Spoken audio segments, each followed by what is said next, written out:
Morality is a social construct which distinguishes behavior and actions as right and wrong, good and bad.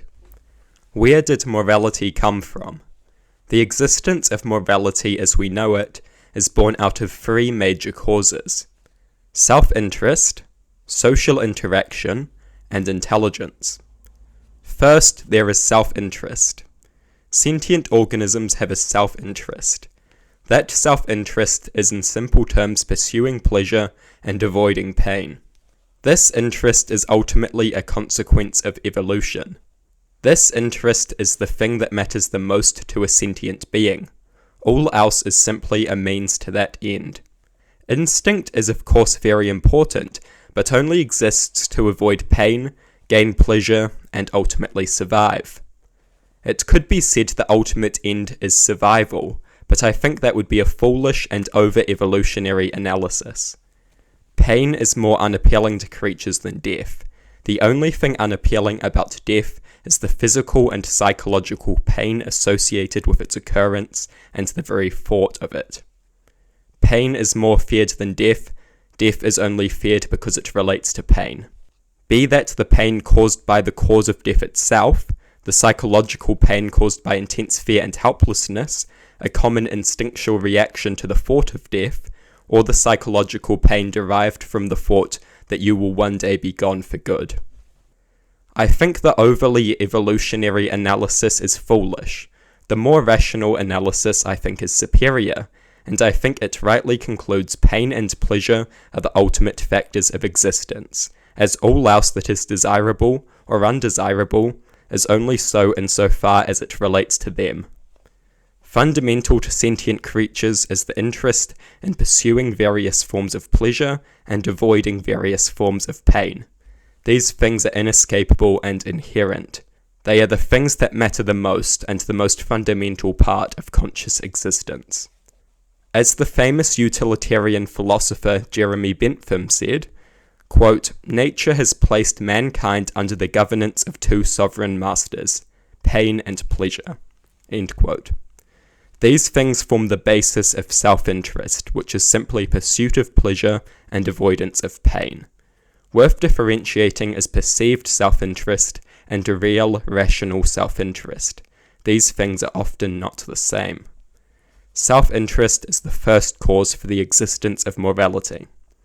The categorization of acts into categories of right and wrong exists to serve some form of self-interest, not necessarily pure self-interest, normally the mutual and mostly, or should I say arguably, shared self-interest of a larger group or community. Actions are named undesirable and discouraged. Actions are named desirable and encouraged. This is done in line with the conception of perceived self-interest relating to pain and pleasure. Now we come to the second cause, social interaction. Morality does not exist in a void. If you were the last sentient creature, morality would cease to exist. Self-interest would exist, but morality would not. This gets a lot more complex if other sentient creatures existed but you were the last person. Morality is about labeling behavior desirable or undesirable in terms of interaction between sentient creatures. Morality requires social interaction, because morality exists to make statements on the desirability of behavior between sentient creatures.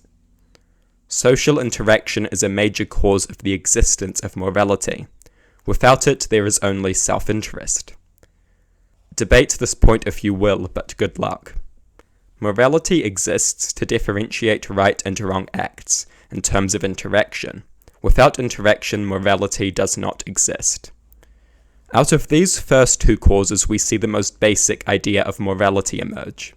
The biological morality, the evolutionary morality, the morality required for group survival. Something which need not be known or understood. Something which is as inherent as having a brain. This biological morality is the closest thing to objective morality, you could say. It is the closest thing to a natural morality. It is what governs the norms of behavior which allow social species to survive. If they don't follow it, they die, meaning they are evolutionarily adapted to have it. It is the morality that governs the rules of order and cooperation which guide social sentient creatures and are essential for their existence. It is evolutionary and inherent. The creatures that exhibit this biological morality range from ants and bees to lions and wolves. An ingrained biological morality that is part of survival for these social species and dictates the acts which they do commit and the acts which they don't commit as part of a group. Biological morality is, however, a primitive form of morality, the most primitive form. Human morality is made different and superior by the inclusion of our final cause for the existence of morality as we know it: intelligence. It is intelligence that allows us to understand our morality and to construct rational systems. This moves us beyond the primitive evolutionary moral system. Morality is not simply about surviving. Morality is about making sure we live good lives. We have the benefit of being able to understand and rationally construct ideas, meaning we can make complex moral systems which serve our self-interest more adequately than a primitive biological moral system ever could. Our moral systems can serve us far more adequately. They can be understood and changed. They can be built up and torn down. We can make whatever moral system not only aligns with survival and evolution, but the more important things: pleasure and pain, the far more fundamental features of our sentient existence. It is our intelligence that allows us to move morality to a whole new level. We can make systems that serve us and our core interests better than primitive biological morality ever could.